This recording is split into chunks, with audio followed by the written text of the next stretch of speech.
నమస్తే. నేను మీ మధు. ఆంధ్రప్రదేశ్ రాజకీయాలు రోజు రోజుకు హాట్ టాపిక్ గా మారుతున్నాయి.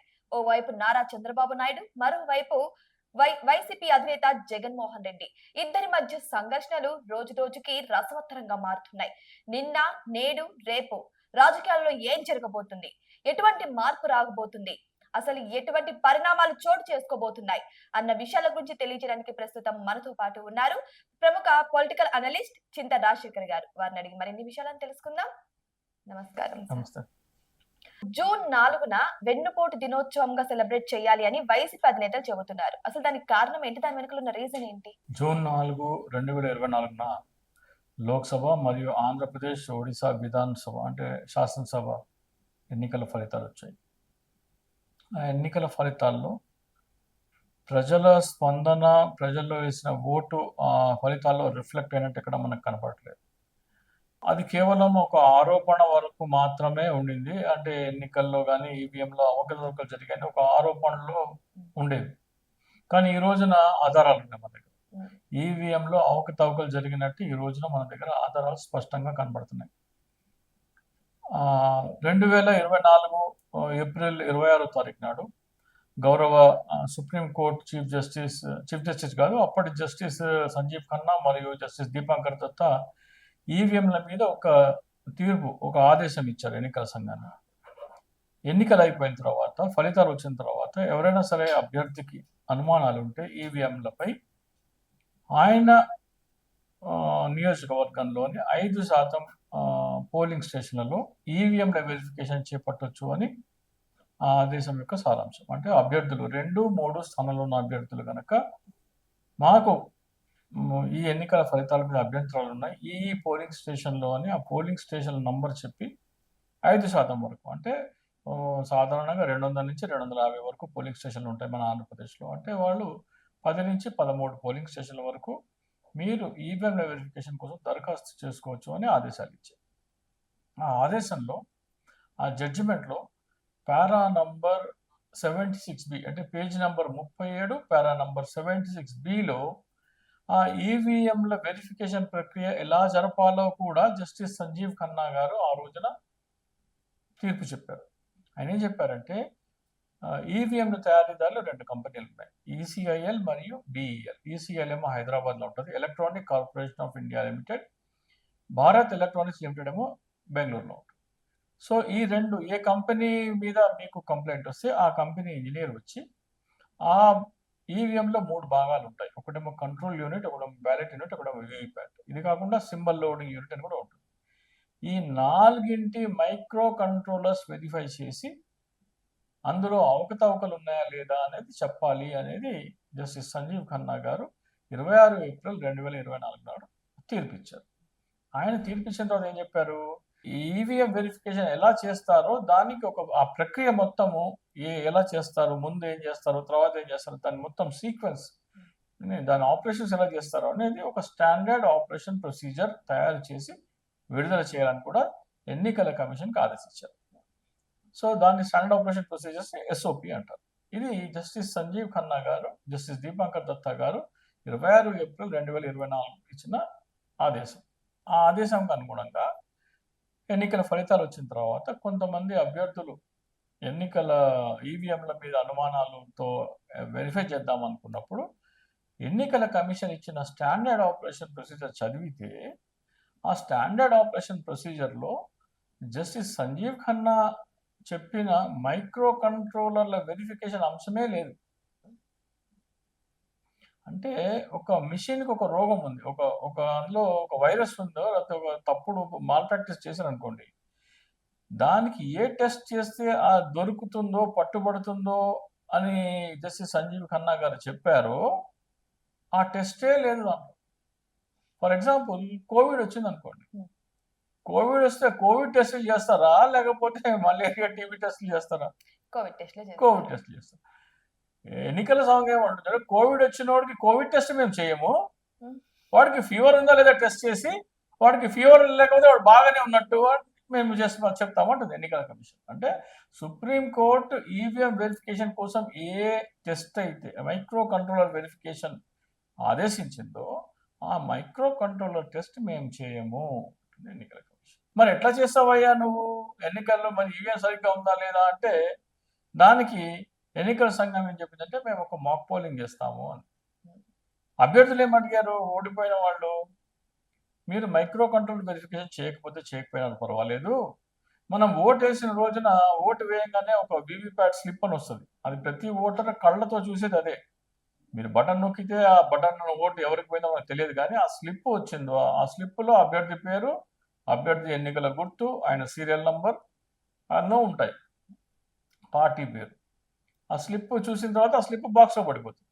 సో మాకు ఇక్కడెక్కడ పోలింగ్ స్టేషన్లో మాకు అనుమానాలు ఉన్నాయో ఆ వీవీప్యాట్లు తీసి లెక్కించి చూపించండి అంటే ఎన్నికల కమిషన్ ఏమందంటే, సుప్రీంకోర్టు ఏం చెప్పింది, వీవీప్యాట్లు లెక్క పెట్టమని చెప్పిందా? చెప్పలేదు కదా. మేము ఎందుకు లెక్క పెడతాం? సుప్రీంకోర్టు ఆర్డర్లో ఉందా ఎక్కడన్నా వీవీప్యాట్ లెక్క పెట్టమని అంటున్నారు.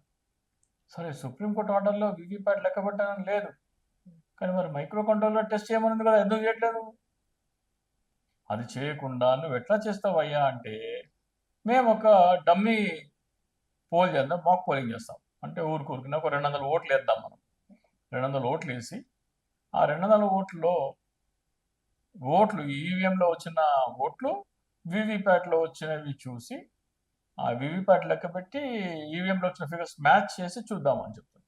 అంటే ఎన్నికల కమిషన్ ఏం చెప్తుంది, మాక్ పోలింగ్ వల్ల అయితే వీవీప్యాట్లు లెక్క పెట్టి ఈవీఎంతో పోల్చి చూపెడతాం, కానీ నిజంగా ఎన్నికల్లో వచ్చిన వీవీప్యాట్లు లెక్క పెట్టి నిజంగా ఎన్నికల్లో వచ్చిన ఈవీఎం ఫిగర్స్ కంపేర్ చేయమంటుంది.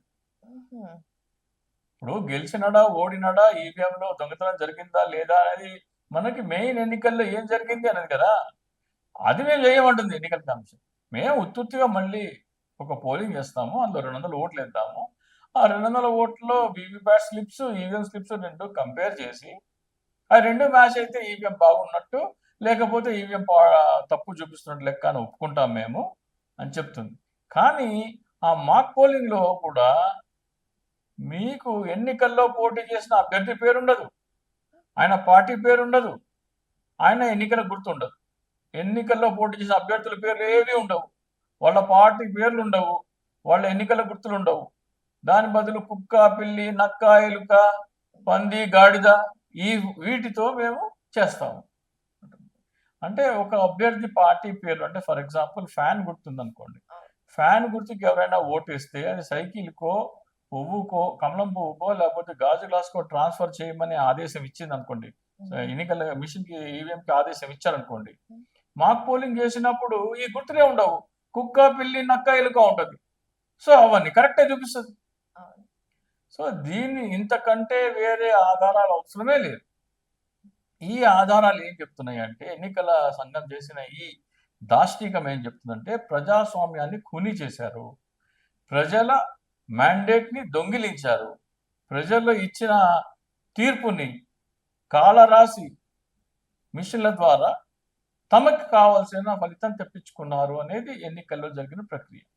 వీటన్నిటినీ హర్యానా మరియు మహారాష్ట్ర కాంగ్రెస్ అభ్యర్థుల ద్వారా నేను సుప్రీంకోర్టులో ఒక పిటిషన్ వేయించాను, ఈ అవకతవకగా ఎన్నికల కమిషన్ పాల్పడింది అని. అదే జస్టిస్ సంజీవ్ ఖన్నా గారు చీఫ్ జస్టిస్ అయ్యారు. జస్టిస్ దీపాంకర్ దత్తా గారు, చీఫ్ జస్టిస్ సంజీవ్ ఖన్నా గారు కూర్చుని ఎన్నికల కమిషన్కి ఎడాపెడా వాయించారు. మేము మైక్రో కంట్రోలర్ వెరిఫికేషన్ చేయమంటే నువ్వు అది ఎందుకు చేయట్లేదు, నంబర్ 1. రెండోది, మేము పాత దాంట్లో సుప్రీంకోర్టు తీర్పులో కూడా లేనిదేమిటి, ఇంజనీర్ ఈసీఐఎల్ మరియు బిఈఎల్ ఇంజనీర్ వచ్చి వెరిఫై చేస్తారు, సరే మరి అభ్యర్థికి ఏం తెలుసు, వాళ్ళు ఏం చేస్తున్నారో ఏంటో తెలియదు కదా. సో అభ్యర్థి వెంట కూడా ఒక ఇంజనీర్ ఉండాలి అని మేము పిటిషన్ వేయడం జరిగింది. సో సుప్రీంకోర్టు ఇప్పుడు ఏం చెప్పింది, అభ్యర్థి వెంట కూడా ఒక ఇంజనీర్ తీసుకురావచ్చు, వాళ్ళు చేసేది నిజంగా సరిగ్గా చేస్తున్నారా లేకపోతే ఏమైనా అవకతవకలు చేస్తున్నారా, అంటే వెరిఫికేషన్లో కూడా ఏమన్నా మాల్ ప్రాక్టీస్ చేస్తున్నారా లేదా అని గమనించేందుకు అభ్యర్థి కూడా తన వైపు నుంచి ఒక ఇంజనీర్, ఒక టెక్నికల్ ఎక్స్పర్ట్ని తీసుకెళ్ళి వాళ్ళు చేసేది కరెక్టా కాదా అనేది చూడొచ్చు. ఇదొకటి వచ్చింది. అలాగే మాక్ పోలింగ్లో కూడా మీరు అభ్యర్థుల పేరు, అభ్యర్థుల పార్టీ పేరు, ఎన్నికల గుర్తు ఎందుకు తీసేసి డమ్మీ వాటితో ఎందుకు చేస్తున్నారు?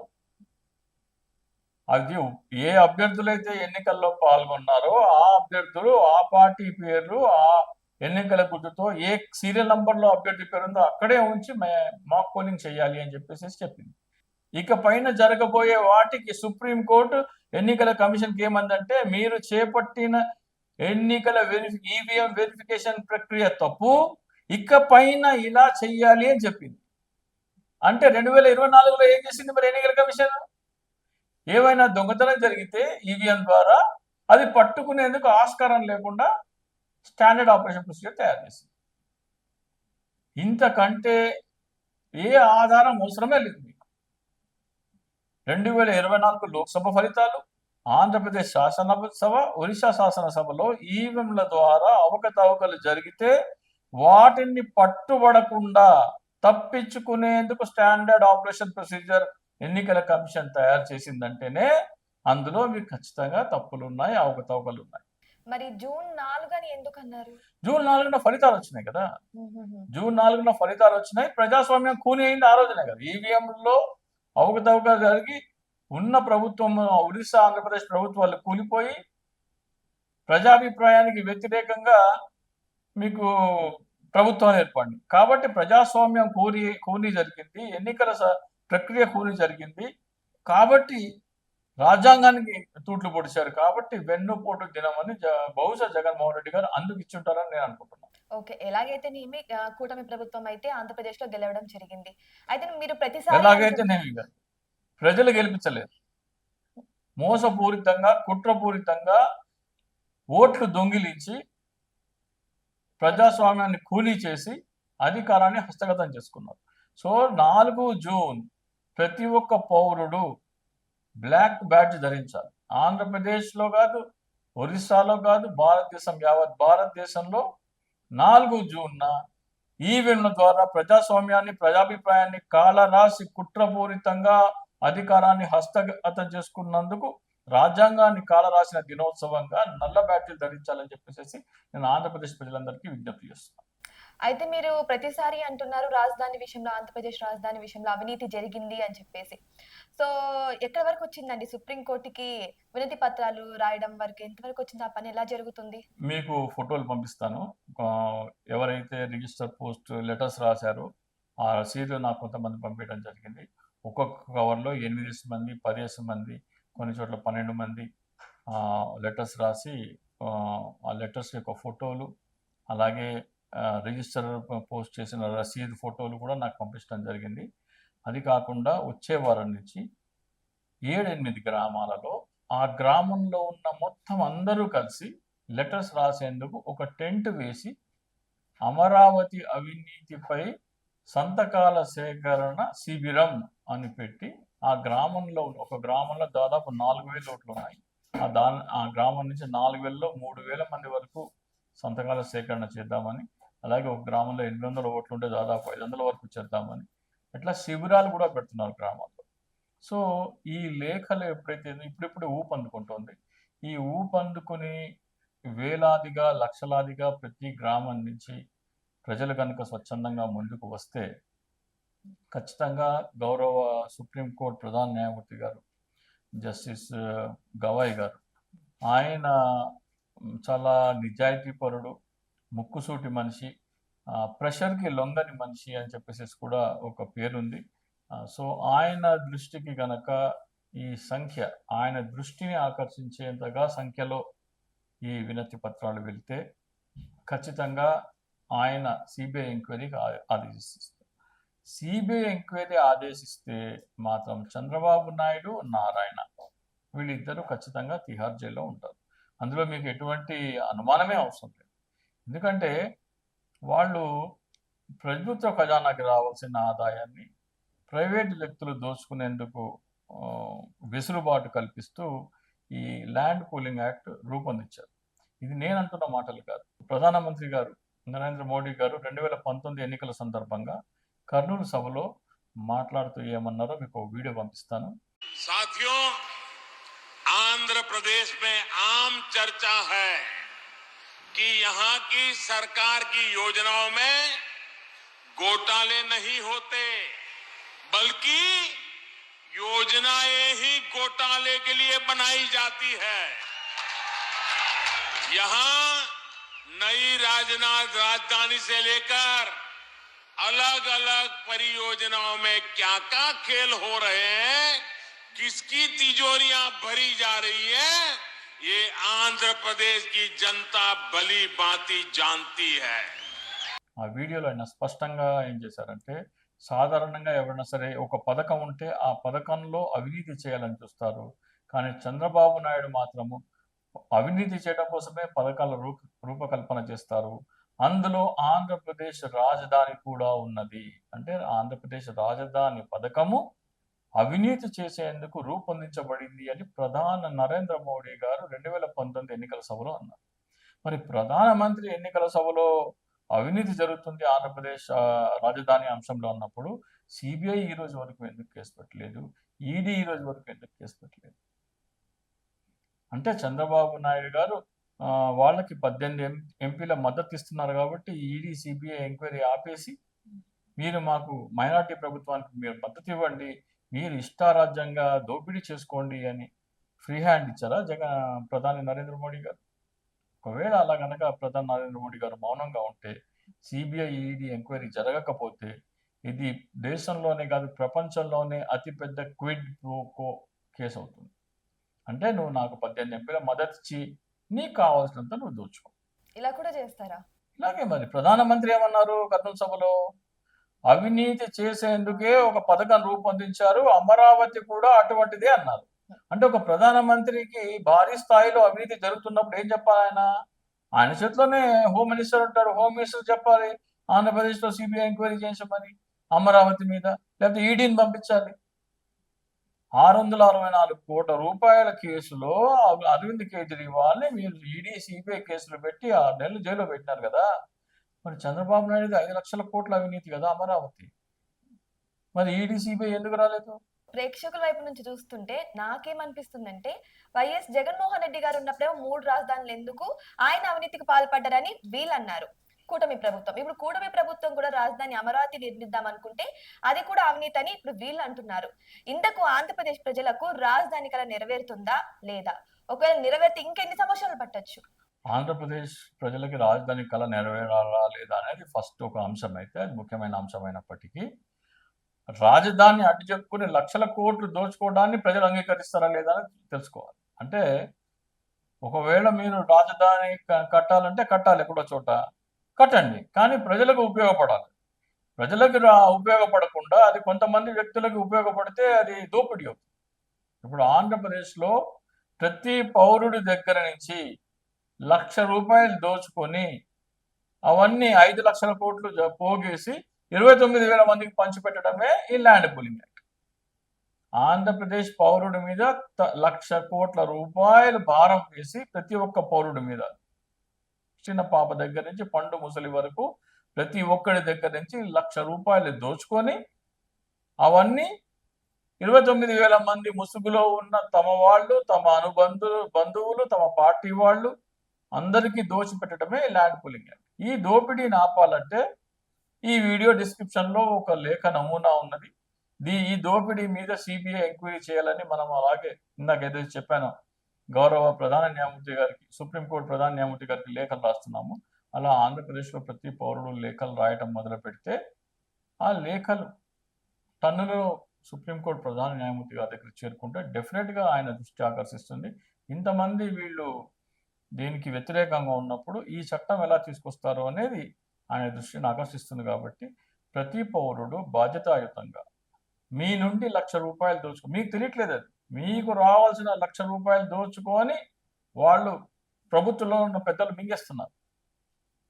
ప్రజలకి డబ్బులు పంచడానికి, సంక్షేమ పథకాలు పంచడానికి డబ్బులు లేవు, కానీ అమరావతి పేరు మీద ప్రతి ఒక్క పౌరుడికి రావాల్సిన 1,00,000 రూపాయలు వీళ్ళు దోచుకుంటున్నారు.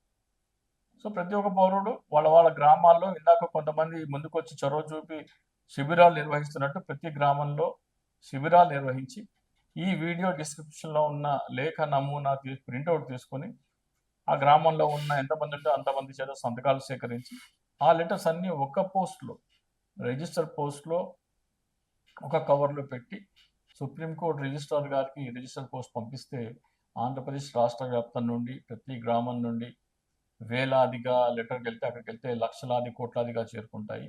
అప్పుడు ఖచ్చితంగా సిబిఐ ఎంక్వైరీ జరుగుతుంది. సిబిఐ ఎంక్వైరీ జరిగితే రాష్ట్ర ఖజానా దోపిడీ ఆగుతుంది. దాంట్లో దోషులని తేలితే చంద్రబాబు నాయుడు, నారాయణ ఖచ్చితంగా తిహార్ జైల్లో ఉంటారు. జగన్ 2.0 అని చెప్పేసి ఆల్రెడీ ఒక 8 మంత్స్ నుంచి కూడా జగన్మోహన్ రెడ్డి గారు అంటూనే ఉన్నారు. ఇక్కడ చూసుకుంటే అప్పటి నుంచి పాదయాత్ర అంటున్నారు జగన్మోహన్ రెడ్డి గారు, కానీ చేయలేదు. కానీ రీసెంట్ గా ఎప్పుడైతే కడప జిల్లాలో మహానాడు పెట్టారో అప్పటి నుంచి ఇంకా పాదయాత్ర మీద ఫుల్ ఫోకస్ పెట్టి ఇప్పుడు స్టార్ట్ చేశారు. మరి దీని గురించి మీరేమంటారు? అంటే ఒక ప్రభుత్వానికి ముందు ఒక సరిగ్గా పెర్ఫామ్ చేస్తుందా లేదా అనేది ఒక సంవత్సరం ఉన్న టైం ఇవ్వాలి. 6 నెలల నుంచి సంవత్సరం. కొంతమంది 100 రోజులు అంటారు, కొంతమంది 6 నెలలు అంటారు, కొంతమంది సంవత్సరం అంటారు. సో జూన్ 12కి 1 ఇయర్ కంప్లీట్ అవుతుంది కాబట్టి 1 ఇయర్ ప్రజలు విసిగి వేసారిపోయి ఉన్నారు. ఈ రోజున మీరు వీడియోలు చూస్తే ప్రజలు ముఖ్యమంత్రి కానీ ఉప ముఖ్యమంత్రి కానీ మా దగ్గరకు వస్తే చెప్పు తీసుకొని కొడతాము అని మా స్థాయిలో మాట్లాడుతున్నారు. అంత ఆగ్రహంగా ఉన్నారు ప్రజలు. సో ఆ ఆగ్రహాన్ని ఇంకా మరింతగా ప్రజలని వాణి ఏంటి, వాళ్ళ ఆగ్రహం ఏంటి చూపించేందుకు జగన్మోహన్ రెడ్డి గారి పాదయాత్ర ఉపయోగపడుతుంది. జగన్మోహన్ రెడ్డి గారు పాదయాత్ర చేసినా లేకపోతే సిబిఐ ఎంక్వైరీ జరిగినా కానీ 5 సంవత్సరాలు ఈ ప్రభుత్వం కొనసాగుతుందనైతే నమ్మకం లేదు. మనకి ఒకవేళ సిబిఐ ఎంక్వైరీ, అమరావతి అవినీతి మీద సిబిఐ ఎంక్వైరీ జరిగితే మీకు ఏడాదిన్నరలోనే ప్రభుత్వం మధ్యంతర ఎన్నికలు రావచ్చు. ప్రభుత్వం ఈ దోపిడీకి వ్యతిరేకంగా ప్రజలు రోడ్లెక్కితే మాత్రం ఖచ్చితంగా మధ్యంతర ఎన్నికలు వస్తాయి. మధ్యంతర ఎన్నికలు వచ్చే అవకాశాలు ఎంతవరకు ఉన్నాయంటారు? అదే ప్రజలు ఎలా స్పందిస్తారనేది చూడాలి. ఒకవేళ ప్రతి గ్రామం నుంచి సగానికి పైగా ప్రజలు సుప్రీంకోర్టు ప్రధాన న్యాయమూర్తి గారికి లేఖలు రాస్తే అదే ఒక ప్రజాభిప్రాయం. అంతకంటే మీకు వేరే మ్యాండేట్ అవసరం లేదు. 4 కోట్ల మంది ఓటర్లు ఉన్నారు. 2 కోట్ల మంది లెటర్స్ రాశారంటే ప్రభుత్వానికి వ్యతిరేక, అంతకంటే వేరే మీకు వేరే అభిప్రాయ సేకరణ కానీ లేకపోతే ఎగ్జిట్ పోల్ కానీ అవసరమే లేదు. 2 కోట్ల మంది ప్రజలు అమరావతిలో జరుగుతున్నది దోపిడీ, అవినీతి, దాని మీద సిబిఐ ఎంక్వైరీ జరగాలని కనుక లేఖలు రాస్తే చంద్రబాబు నాయుడు కూటమి ప్రభుత్వం ఆ రోజుతో కూలిపోతుంది. కానీ చాలా మంది అంటున్నారు తర్వాత కూడా కూటమి ప్రభుత్వమే వచ్చే అవకాశాలు ఉన్నాయి. చెప్తున్నా కదా, కూటమి ప్రభుత్వం అవకాశం అంటే ఎవరు స్పందించలేదు అనుకోండి. గౌరవ సుప్రీంకోర్టు ప్రధాన న్యాయమూర్తి గారికి అమరావతిలో అవినీతి జరుగుతుందని లేఖలు రాయలేదు అనుకోండి, వాళ్ళు ప్రభుత్వం పట్ల సంతృప్తిగా ఉన్నారని లెక్క. వాళ్ళు లేఖలు రాశారనుకోండి, వాళ్ళు ప్రభుత్వం మీద ఆగ్రహంతో ఉన్నారు, మాకు రావాల్సిన డబ్బు మీరు ఎలా దోచుకుంటారు అని వాళ్ళు ప్రశ్నిస్తున్నట్టు లెక్క. అది ప్రభుత్వ అభివృద్ధికి వ్యతిరేకంగా ఉన్నదానికి అంతకంటే ప్రామాణికం అవసరం లేదు. ఎందుకంటే రిజిస్టర్ పోస్ట్ ద్వారా వెళ్తున్నాయి, అల్లా తప్ప కాదు. పోస్ట్ కార్డుల మీదనో లేకపోతే సంతకాల సేకరణలో కాదు. గ్రామంలో ఒక శిబిరం ఏర్పాటు చేసి ఆ శిబిరంలో సంతకాలు సేకరణ చేసి దాని మీద ఆధార్ కార్డ్, ప్రతి ఒక్క మనిషికి ఆధార్ కార్డు, అంటే ఆధార్ కార్డు ఫుల్ నంబర్స్ రాయరు, చివరి 4 అంకెలు రాస్తారు. ఫుల్ అంకెలు రాస్తే మళ్ళీ డేటా చౌర్యం ఉంటుంది, ఆధార్ కార్డ్ డేటా దొంగతనం చేస్తారంటారు. కాబట్టి ఆధార్ కార్డులో ఉన్న 12 అంకెల్లో చివరి 4 అంకెలు మాత్రమే రాసి ప్రతి గ్రామం నుంచి కనుక మీకు వినతి పత్రాలు వెళితే అవి 2 కోట్లు చేరితే మీకు 6 నెలల్లో ప్రభుత్వం కూలిపోతుంది. ఇక థియేటర్ల గురించి వద్దాం. థియేటర్ల తనిఖీలు ఎంతవరకు వచ్చాయంటారు? ఎంతవరకు జరుగుతున్నాయి? పవన్ కళ్యాణ్ గారు ఈ ప్రభుత్వం ఏర్పడి సంవత్సరం అయినా సరే ఎవరు వచ్చి చంద్రబాబు నాయుడు గారిని కలవలేదు అని అంటున్నారు. పైకి ఎలా అంటున్నప్పటికీ సినిమా వాళ్ళు వచ్చి చంద్రబాబు నాయుడు కలిసి చంద్రబాబు నాయుడు ఏమంటారు? సినిమా వాళ్ళు నాకేం తెలుసు, సినిమాటోగ్రఫీ మంత్రి ఏమో కందుల దుర్గేష్, పవన్ కళ్యాణ్ ఏమో సినిమా హీరో, కాబట్టి మీరు వెళ్ళి పవన్ కళ్యాణ్ కలవమండి అంటారు. అంటే ఇండైరెక్ట్ గా నన్ను వచ్చి కలవండి, నన్ను వచ్చి ఆకాశానికి ఎత్తండి, నాకు పొర్లు దండాలు పెట్టండి, నాకు ఒంగొంగి దండాలు పెట్టండి అని చెప్పి ఆయన ఆశించారు.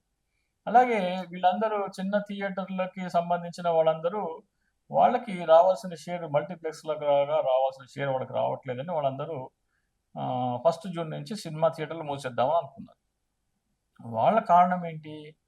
4 సినిమాలు ఉన్నాయి. కన్నప్ప ఒకటి, ఈయన హరిహర వీరమల్లు ఒకటి, అలాగే ఇంకో 2 సినిమాలు కూడా ప్రముఖంగా సినిమాలు. ఆ సినిమాలన్నీ ఉన్నప్పుడు ఏంటంటే మీకు అవసరం ఉన్నప్పుడే కదా గొంతు పట్టుకుంటే డిమాండ్ నెరవేరుతాయి. ఇప్పుడు బ్యాంకులు ఉంటాయి, బ్యాంక్ ఎంప్లాయీస్ అందరూ ఎప్పుడు స్ట్రైక్ చేస్తారు? మార్చి నెలలో చేస్తారు. మార్చి నెలలో బ్యాంక్ ట్రాన్సాక్షన్స్ ఫుల్గా ఉంటాయి. ఒక్కరోజు బ్యాంక్ ఆపేస్తే లక్షల కోట్ల లావాదేవీలు ఆగిపోతాయి. సో వాళ్ళు ఏంటంటే అవకాశాన్ని పట్టుకొని వాళ్ళు డిమాండ్లు చెప్తారనమాట. అట్లాగే వీళ్ళు కూడా 4 సినిమాలు ఉన్నాయి కదా! 4 సినిమాలు ఉంటే ఇప్పుడు ఆపితే వీళ్ళు దిగొస్తారు, మన డిమాండ్‌లకు అంగీకరిస్తారు అని బహుశా ఆ డేట్ ఎంచుకొని ఉండొచ్చు. దాన్ని పవన్ కళ్యాణ్ రాజకీయం చేద్దాం. అంటే ప్రతి అంశాన్ని రాజకీయం చేయటంలో పవన్ కళ్యాణ్‌ని మించినోళ్ళు ఎవరు లేరు. 33,000 అమ్మాయిలు మాయమైపోయారన్నారు. సంగతి లేదు. సుగాలి ప్రీతి, సుగాలి ప్రీతి అని మొసలి కన్నీళ్లు కార్చారు. అది లేదు. నా మీద దాడి చేయడానికి నా ఇంటి ముందర రెక్కి నిర్వహించారు. నాకు నిఘా వర్గాలు చెప్పాడు. జనరల్‌గా నిఘా వర్గాలు అంటారు. ఆయనేమో నిఘా వర్గాలు అంటాడు. ఆయన భాష ఏంటో మనకైతే తెలవదు. ఆయనకి ఆ నిఘా వర్గాలు చెప్పినాయంట ఆయన హత్య చేయడానికి ఆయన ఇంటి ముందర రెక్కి చేశారంట. ఎవరో తాగి వాళ్ళ ఇంటి దగ్గర ఏదో పబ్ ఉందంట. ఆ తాగి అక్కడ వాళ్ళు ఏదో గొడవ పడుకుంటే నన్ను చంపడానికి వచ్చారు, నా మీద ఎక్కి చేశారని చెప్పాడు. అట్లాగే నేను మీటింగ్ పెడితే ఒక్కొక్క మీటింగ్‌లో 3,000 మంది కడప గూండాలు వచ్చారు అని చెప్తారు. ఆ మీటింగ్‌లో ఉన్నదే 3,000 మంది. 3,000 మందిలో 3,000 మంది కడప గూండాలు ఉంటే నీ మీటింగ్‌కి జనాలే రానట్టు లెక్క. ప్రతి దాన్ని తిరుపతి లడ్డూ విషయం కానీ అన్నీ నేనేదో అయిపోయాను, నన్నేదో చేస్తున్నారని విక్టిమ్ కార్డ్ ప్లే చేసి సింపతి పొంది రాజకీయాలు చేద్దాం. ఎందుకంటే ఆయన మీద గౌరవం ఎట్లా పోయింది, నమ్మకం పోయింది ప్రజలకి. ఆయన ఇచ్చిన వాగ్దానాలు ఏంటి, ఆయన మాట్లాడుతుందేంటి. సుగాలి ప్రీతి ఇంటికి వెళ్తే వాళ్ళ తల్లి చెప్పు తీసుకోవచ్చు పవన్ కళ్యాణ్. నువ్వు చెప్పింది ఏంటి, చేసేది ఏంటి. సుగాలి ప్రీతి లాంటి వాళ్ళు ఎంతమంది అన్యాయం గురవుతున్నారు. సో పవన్ కళ్యాణ్ సినిమా వాళ్ళు రాలేదు అని చంద్రబాబు నాయుడు కలవలేదంటే ఇండైరెక్ట్ గా ఏంటంటే చంద్రబాబు నాయుడు దగ్గరికి వస్తే వచ్చి నా దగ్గరికి వస్తారు, నా దగ్గరికి వస్తే నేను ఇలా కూర్చుంటాను, వాళ్ళందరూ ఒంగొంగి దండాలు పెడతారు, నేను ఎంజాయ్ చేద్దాము అనుకున్నాడు. ఆ సీన్ కనబడట్లేదు. దండాలు అంటే గుర్తొచ్చింది.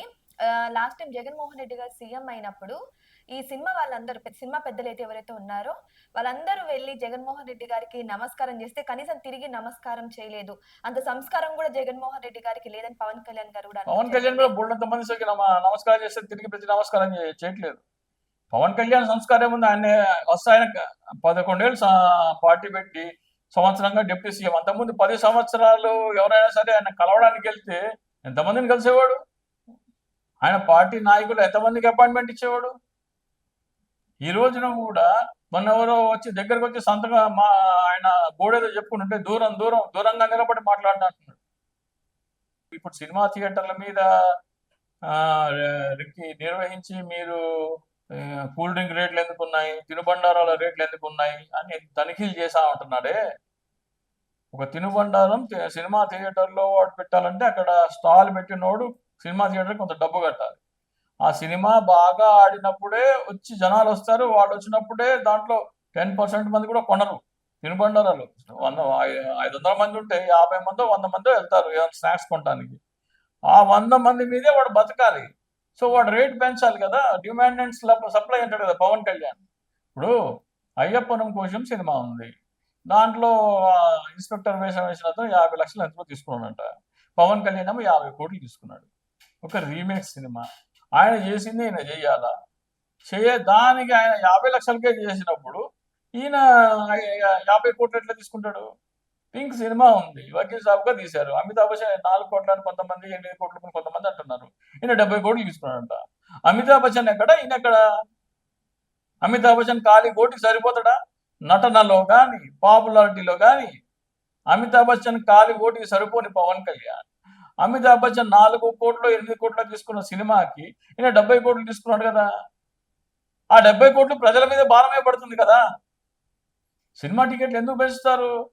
ప్రొడ్యూసర్ ఏమో 70 కోట్లు పవన్ కళ్యాణ్కి ఇస్తే హీరోయిన్కి టెక్నీషియన్లకి అంతా కలిపి 90 కోట్లు 100 కోట్లు అవుతుంది. 100 కోట్లు అయితే ఆయన ప్రొడ్యూసర్లకి ఎంతకు అమ్ముతాడు?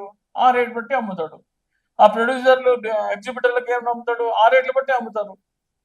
ఆ రేట్లు బట్టి అమ్మితే ఆ సినిమా ఆడట్లేదు. పవన్ కళ్యాణ్ సినిమా ఆడి ఎన్ని రోజులైంది?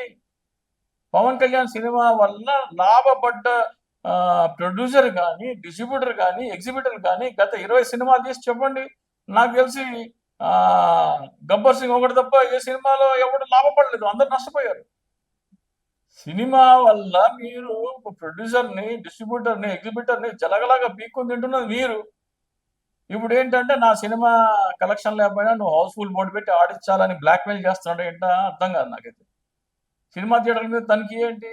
పవన్ కళ్యాణ్, చిరంజీవి, మహేష్ బాబు, బాలకృష్ణ వీళ్ళ రెమ్యునరేషన్ మీద తనకి ఎందుకు ఉండకూడదు? ఎందుకయ్యా మీకు అంత రెమ్యునరేషన్ ఎందుకు అడగకూడదు? వాళ్ళు చేసింది ఏంటి? వాళ్ళు చేసేది ఏంటి? మొగానికి రంగు వేసుకొని డైలాగులు చెప్పి ఇదేయటమే కదా. వాళ్ళకి అంత రెమ్యునరేషన్ ఎందుకు? చిన్న సినిమా ఉన్నారు కదా, మనకి వేరే వేరే సినిమాలు ఉన్నారు కదా, వాళ్ళందరికేమో 50 లక్షలు కోటి రూపాయల రెమ్యునరేషన్ ఏంది, వీళ్ళకి 100 కోట్ల రెమ్యునరేషన్ ఏంది? సార్ మీకు మీ సినిమా వాళ్ళ మీద మీ అభిప్రాయం ఏంటి? సినిమా మీద మన దేశానికి కానీ సమాజానికి కానీ ఉపయోగపడే వ్యక్తులలో చిట్ట చివరి వారు. నా దృష్టిలో అది చెత్తకుండి. సినిమా వాళ్ళు సినిమా వాళ్ళు చెత్తకుండి, ఒక ప్రొడక్టివిటీని నాశనం చేసే ఇది. ఇంత ముందు చెప్పాను, కూసే గాడిద వచ్చి మోసే గాడిదని జడగొట్టినట్టు. ఒక సినిమా చూస్తుంటే మనము ఆ సినిమా ఒక 3 గంటలు చూసామా, ఎంటర్టైన్ చేసామా, అంతవరకే ఉండాలి. కానీ ఈ రోజు ఏమవుతుంది, సినిమా ముహూర్తం షాట్ కొట్టిన దగ్గర నుంచి వాడు ఏమేమి సీన్లు తీశాడు, ఏమేం పాటలు చిత్రీకరించాడు, ఏమేం ఫైట్లు చేశాడు, ఎక్కడెక్కడ చేశాడు, అక్కడ దగ్గర నుంచి సినిమా కంప్లీట్ అయిపోయిన తర్వాత ఆడియో ఫంక్షన్ అని, ప్రీ రిలీజ్ ఫంక్షన్ అని, ఆ సినిమా రిలీజ్ అయిపోయిన తర్వాత ఎంత కలెక్షన్ వచ్చింది, ఎన్నెన్ని రికార్డులు బ్రేక్ చేసింది, ఇవన్నీ అవసరమా ప్రజలకి? ఇది కాదన్నట్టు అలీతో సరదాగా అని, ఆడి మన్ను మసానమని, ఆడి దినమని, ఆడి తద్దినమని ఇంటర్వ్యూలు పెట్టి వాడు ఏ సినిమాలో ఏం మాట్లాడాడు, ఎట్లా చేశాడు మాకెందుకండి? ఒక రాకెట్ తయారు చేశాడు, ఆ రాకెట్ తయారు చేస్తే సైంటిస్ట్ ఎట్లా తయారు చేశాడు అని ఎవడన్నా చెప్తున్నాడా? యుద్ధం జరిగింది మొన్న ఆపరేషన్ సింధూర్, ఏ పైలట్ ఎక్కడెక్కడ వెళ్ళి ఎలా బాంబులు వేశారు, ఎలా గెలిచారు, ఎలా ప్రాణాలు కోల్పోయారని ఎవడో చెప్తున్నాడా? ఏ రైతు ఏ పంటలు వేసి ఎంత కష్టపడి పంటలు పండిస్తున్నాడని ఏమన్నా చెప్తున్నాడా? ఈ దౌర్భాగ్యం మనకి ఎందుకండి? ఆడు ఏ సినిమాతో తీస్తే మనకెందుకు, ఏ హీరోయిన్తో ఎఫ్ఐఆర్లు పెట్టుకొని కురికితే మాకెందుకండి? గంటలు ఇంటర్వ్యూలు ఎందుకు చేస్తారు వాళ్ళని? సమాజానికి పనికిరాని చెత్తకుండి అది, garbage of society Telugu film industry. ఆడు మళ్ళీ సినిమాలు అయిపోయి ముసలోడు అయిపోయిన తర్వాత వేషాలు రాకపోతే రాజకీయాల్లోకి వచ్చి ఆడి పాపులారిటీతో జనాలకి ఆడు చాతగాని హామీలన్నీ ఇచ్చి చెయ్యలేని అన్ని చెప్పి ప్రజల్ని మోసం చేయడం అదొక ఎత్తు. మళ్ళీ ఫైనల్లీ ఏమంటారు, సినిమాలు ఉంటే బెటర్ అంటారా, మొత్తానికి ఆ రంగం సినిమాలు అంటే మన దేశంలో సినిమా హీరోలకి అవసరానికి మించిన ఇంపార్టెన్స్ ఇస్తున్నారండి. ఫర్ ఎగ్జాంపుల్, మనిషి పుట్టిన దగ్గర నుంచి చనిపోయే వరకు ఎవరెవరు అవసరమో చూద్దాం. పుట్టడానికి ఎవరు కావాలి? ఒక డాక్టర్ కావాలి, ఒక నర్సు కావాలి. ఒక డాక్టర్, ఒక నర్సు, ఒక బేబీ పుట్టారు. ఆ పుట్టిన వాడు పెద్ద అయిపోయిన తర్వాత మా అమ్మకి డెలివరీ చేసిన డాక్టర్ అని వాడు బర్త్డే చేస్తాడా? స్కూల్లో టీచర్స్ ఉంటారు, కాలేజీలో లెక్చరర్స్ ఉంటారు, చదువు చెప్తారు, మంచి మార్కులు వస్తాయి, పాస్ అవుతాడు. ఆ స్కూల్ టీచరు లెక్చరర్ బర్త్డేలు చేస్తారా? మరి నా కొడుకుల బర్త్డేలు చేస్తారండి, చెత్తనా కొడుకులవి. అన్నం పండించే రైతు దగ్గరికి వెళ్ళి రేపు 8వ తారీఖు నాడు ఏరువాక పౌర్ణమి రైతులందరూ పొలంలోకి దిగి పొలం పనులు స్టార్ట్ చేస్తారు. వాళ్ళు ఆహారం పండిస్తేనే మనకి భోజనం. ఓ తాత లేకుంటే ఒక మామ, ఒక బాబాయ్, మీరు పొలంలో దిగి కష్టపడితేనే మాకు ఆహార ధాన్యాలు పండుతున్నాయి, మీరు చేసే సేవకి మేము ధన్యవాదాలు చెప్తున్నాం ఎవడన్నా వెళ్ళి చెప్తాడా? ఈ నా కొడుకులు మరి ఆ ఆడియో ఫంక్షన్లకి, బర్త్డేలకి బ్యానర్లు ఎందుకు కడతారండి? వీడు సినిమా తీయకపోతే నీ బతికే మాగిపోదు. కానీ ఒక రైతు అన్నం పండించకపోతే నీకు ఆహారం లేదు. ఒక సైనికుడు బార్డర్ నిలబడకపోతే నీ ప్రాణానికి రక్షణ లేదు. ఒక డాక్టర్ లేకపోతే నీకు కరోనా లాంటి కాదొస్తే నువ్వు పిట్టల్లాగా రాలిపోతావు నువ్వు. ఒక టీచర్ లేకపోతే నీకు జీవనోపాధి ఉండదు, నువ్వు ప్రయోజకుడివే కాలేవు. వీళ్ళెవ్వరికి ఇవ్వని గౌరవం ఈ చెత్తనా కొడుకులు ఏం తీస్తారు? నాకు అర్థం కాదు. మీరు సినిమాలు చూసారా? సినిమా చూస్తాం కానీ వాడు ఎవడు వాళ్ళ బర్త్డేలు వేసుకోవటము, వాళ్ళ టాటూలు వేసుకోవటము, వాళ్ళ ఫ్లెక్సీలకి పాలాభిషేకాలు చేయటము, బ్లేడ్తో కోసుకొని ఆ రక్తంతో వాళ్ళకి తిక్కలు తింటే ఏంది ఇది? ఎవరంటే సినిమా వాళ్ళు? ఆఫ్టర్ ఆల్ వాళ్ళు సమాజంలో ఒక చెత్తకొట్టి వాళ్ళు. సినిమా వాళ్ళ గురించి ఫైనల్లీ మీరు ప్రజలకు ఏం చెప్పాలనుకుంటున్నారు? సినిమా వాళ్ళకి ఇవ్వాల్సిన అవసరానికి మించి మనం ఎక్కువ ఇంపార్టెన్స్ ఇస్తున్నాము. మన జీవితానికి ఎవరు ఉపయోగపడతారో వాళ్ళందరికీ గౌరవం ఇచ్చిన తర్వాత లాస్ట్గా ఏమైనా గౌరవం మిగిలితే అది సినిమా వాళ్ళకి ఇవ్వాలి. చిట్ట చివరన ఫస్ట్గా నీకు జన్మనిచ్చిన డాక్టర్ దగ్గరికి ఆ వృత్తికి కృతజ్ఞతగా ఉండాలి. నీకు చదువు చెప్పిన టీచర్ లెక్చరర్కి కృతజ్ఞతగా ఉండాలి. అలాగే సైనికుడి పట్ల గౌరవంతో ఉండాలి, పోలీసు వారి పట్ల గౌరవంతో ఉండాలి, విద్యా వైద్య వృత్తి, రైతులు, వీళ్ళందరి తర్వాత ఏమన్నా గౌరవం మిగిలితే లాస్ట్ రాను. మన ఇంట్లో ఏదైనా ఫంక్షన్ అవుతుంటే అందరు తిన్న తర్వాత లాస్ట్ లో రామని అడుక్కునే వాళ్ళకి ఇస్తాం చూసారా, లాస్ట్ అడుక్కునే వాళ్ళ ఛాన్స్ సినిమా వాళ్ళకి. సో చూసారు కదా, మీరు అవినీతిని ప్రశ్నిస్తేనే మీ భవిష్యత్తు బాగుంటుంది. మీ భవిష్యత్తు బాగుండాలంటే డెఫినెట్లీ ప్రతి రాజకీయ నాయకుడు చేసే తప్పును ఎత్తి చూపాలి. అంతేకాదు మీ భవిష్యత్తు మీకు ముఖ్యం. అంతేగాని ఏ సినీ ప్రముఖుడు కూడా మిమ్మల్ని వచ్చి ఆదుకోడు అని చెప్పేసి చింతా రాజశేఖర్ గారు అయితే అంటున్నారు. సో చూసారు కదా, ఇటువంటి మరిన్ని అప్డేట్స్ కోసం మా ఛానల్ ని సబ్స్క్రైబ్ చేసుకుని అంతవరకు సెలవు. నమస్కారం. Thank you so much sir.